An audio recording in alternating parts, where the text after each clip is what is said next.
চট্টগ্রামের সীতাকুণ্ডের এক পাহাড়ি গ্রামে একটা পুরনো বাড়ি ছিল। সবাই কাল বাড়ি বলতো। বাড়িটার মালিক ছিলেন হারুন সাহেব।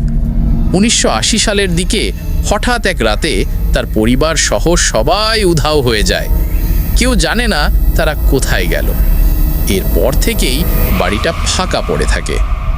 গ্রামের মানুষ বলে, প্রতি শুক্রবার রাতে ওখানকার জানালায় একটা মেয়ে দাঁড়িয়ে থাকে।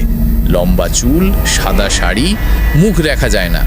মাঝে মাঝে সে কারোর নাম ধরে ডাকে, আসো, ফিরে এসো। অনেকেই কৌতূহলবশত দেখতে গেছে, কিন্তু কেউ টানা ১ মিনিটও থাকতে পারেনি। একবার এক যুবক সাহস করে বন্ধুরা নিয়ে গেলেন বাড়ির ভিতরে। প্রথমে কিছুই হলো না, কিন্তু রাত ১২টার দিকে হঠাৎ বাতাস থেমে গেল। চুল্লির পাশে একটা পুরনো আয়না নড়তে লাগলো। আয়নায় দেখা গেল তাদের পেছনে কেউ দাঁড়িয়ে আছে। তারা ঘুরে তাকাতেই কেউ নেই, কিন্তু আয়নায় মেয়েটা এখন হাসছে।